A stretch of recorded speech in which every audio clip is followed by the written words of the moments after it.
Hey guys, it's Brock Tetman here, and we're headed to South Central Diesel to get the injectors rebuilt for the 24 valve. Griffin Wiser is going to be the one that's showing us how to do it, and he'll take you through the process on what they do to rebuild your injectors. We'll see you soon.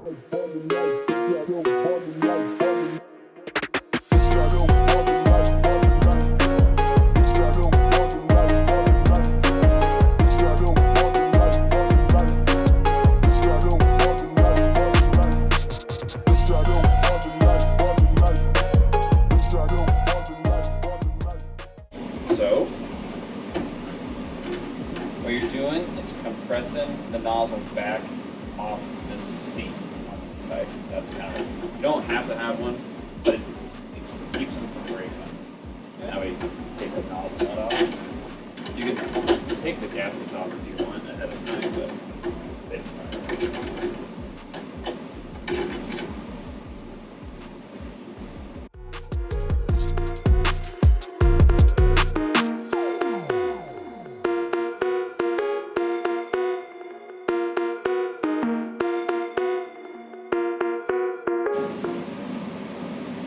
You're just trying to get that copper washer off? Yeah, so you can spin them off faster.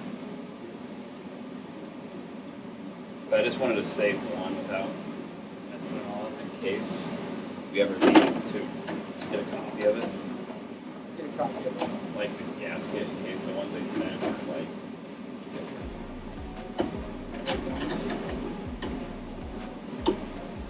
The nice thing about 24 valve injectors to compare to like John Deere injectors is, since they're in oil and fuel all the time, they come apart pretty nice.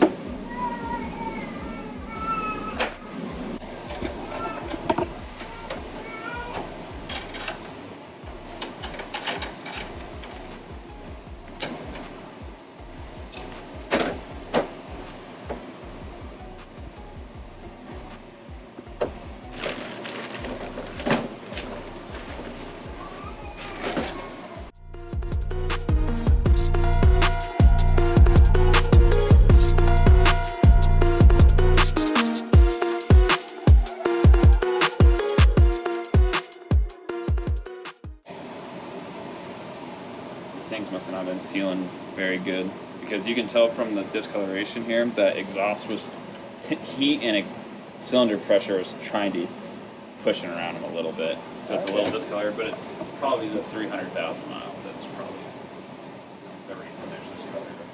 That probably would help.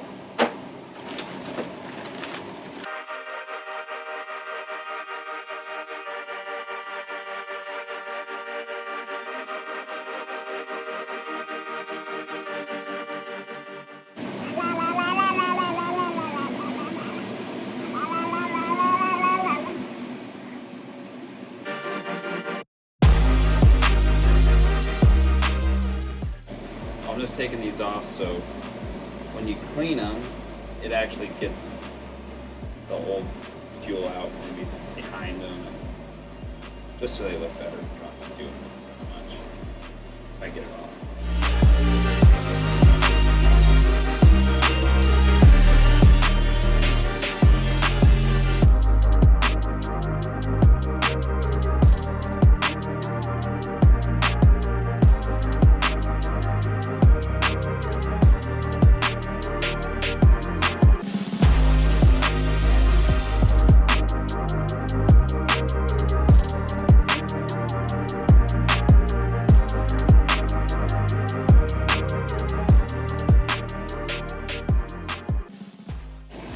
Okay, so I don't know if these will have it, but you can see we'll have to lap these, which takes some metal off. You can see where the needle has comes up and it pounds into this disc. Can't probably tell, but that's where that ring is. It's actually not the same thickness of this whole thing. It's been, they just pound on that all the time. So I have to clean those up.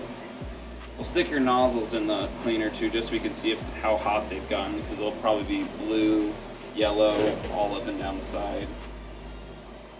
And yeah, they're stock nozzles, so it's not like they've been torn apart or anything, or any of the springs haven't been blue. If the spring was blue, you've known they're gotten really hot. Check all the pressure spindles or buttons, some people call them. See if any of those are flat or they don't have any. They have like a little bit of tension in them.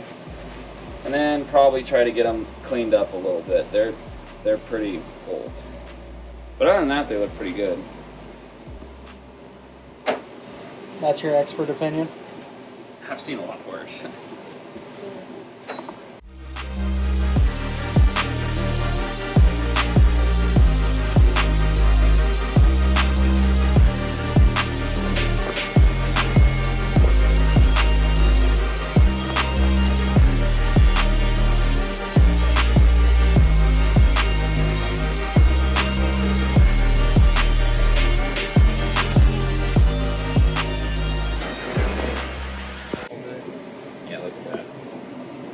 Just fuel getting not flat anymore just from pressures and heat, and you can see where the needle of the injector's been pounding it. And you can even see where the fuel has started to cut the hole not perfectly circle because of how long fuel's been going through there. That should be a normal circle, not an oval. Wow. It is really oblong. That's crazy. Yeah. See, the top isn't as bad. The feed side of it is not as bad. No, it's still different. Yeah. Which we could get a new one, but I guess this is where you could call they're custom now. Yeah, they just flow more. Yeah, they're for high flow nozzles. So what do you do to lap them? So we got, this thing's actually called the Lap Master. Is that its true name? Yeah, it says it right here. Lap Master. I'm not making it up. No lap dance master. But it just spins on this disc and it cuts, it's like sanding metals, but it always keeps them level, Perfectly flat.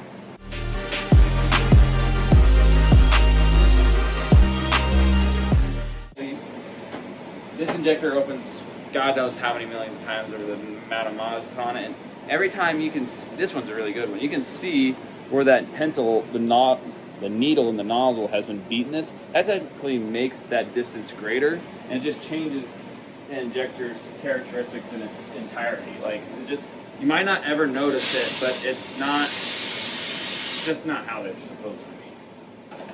So we'll try to save some of these. Some of these might need new ones, but we'll at least try to see if they've got any good left in them.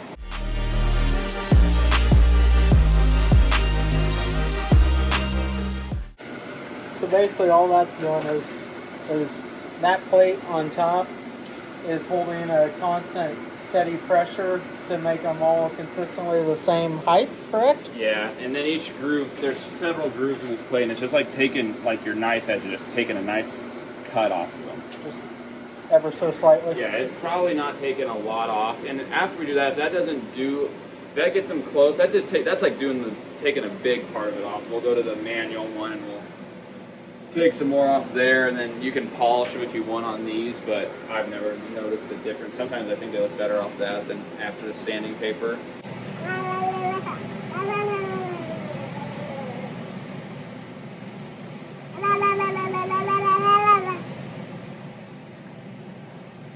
I still have to flip them. They're better though. Savable or? Well, I don't know. This is the side that's the hard side. Oh. So I should flip them.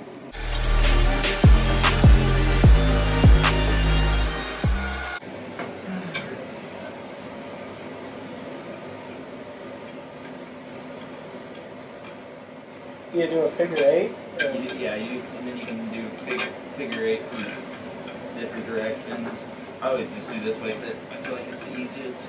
This looks easy, but you have no idea how hard it was to learn to do a figure eight while moving across this thing. It was hard. But once you figure it out, you can actually hear it cutting though. Kind of hear that shiny sound. I guess I don't know what you would call that sound. Take it. Wipe it off a little bit. Looks brand new. compared to Much that. nicer. And if you would tell if this surface was warped in any way, you would tell by some of the discoloring would not be chalky. Because that's like a pretty consistent shine. Yeah, I mean, it's ones like these that have the weird gunk on them that are probably not as close, I guess, for lack of a better.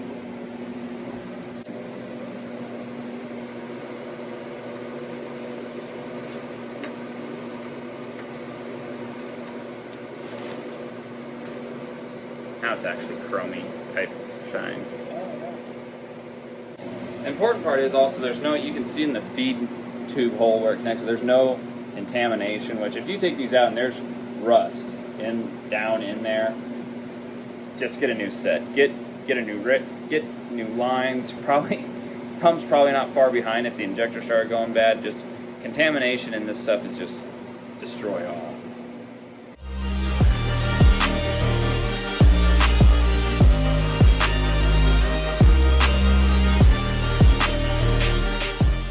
The important part is that we got that ring out where that needle would have been pounding in on there. It's no longer there. oh yeah. So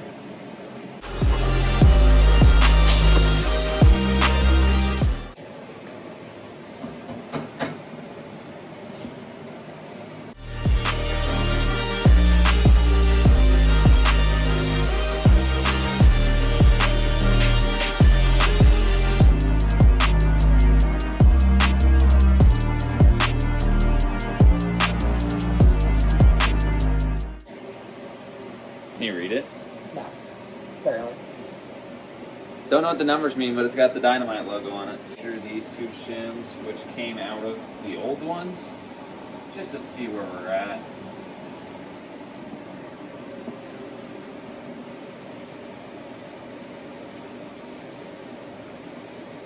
$82, 81 and a half. We're back in. Go shims first. Sit them at the bottom. Every spring, always just kind of look them over. Put that in there. Take your pressure spindle, which sits on top. And that actually rides on the needle. That's actually What drives it? well, it doesn't. So technically, what makes the needle move is fuel pressure hitting the bottom of the needle, lifting it. And this is what rides on the spring to control height and opening pressure and Okay. stuff like that. Then take our intermediate disc, set that on top. You can kind of see how it all connects up. Fuel holes line up. Then we'll take our nozzle.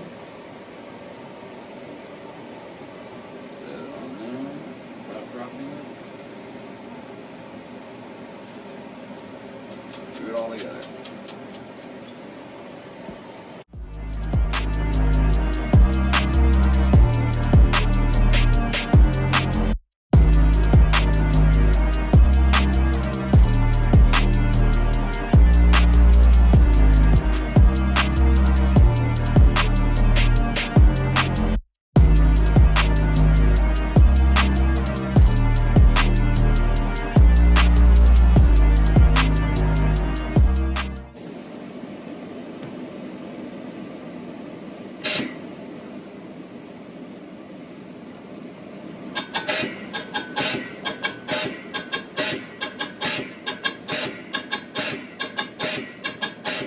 Pretty close. We're only 6 bar off.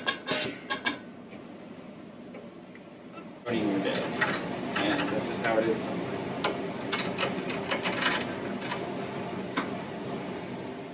You're gonna have to lose all your parts. I usually like to pick the thicker shim, just because odds are you'll have a thicker one than the smaller one. That's a 43, so let's go to like a 44.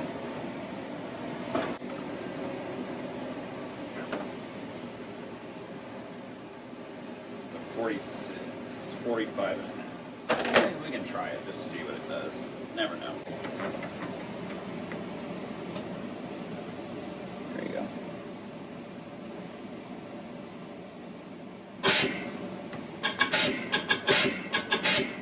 All know if you can tell, it sounds even different. See if they'll come down. It's a little high.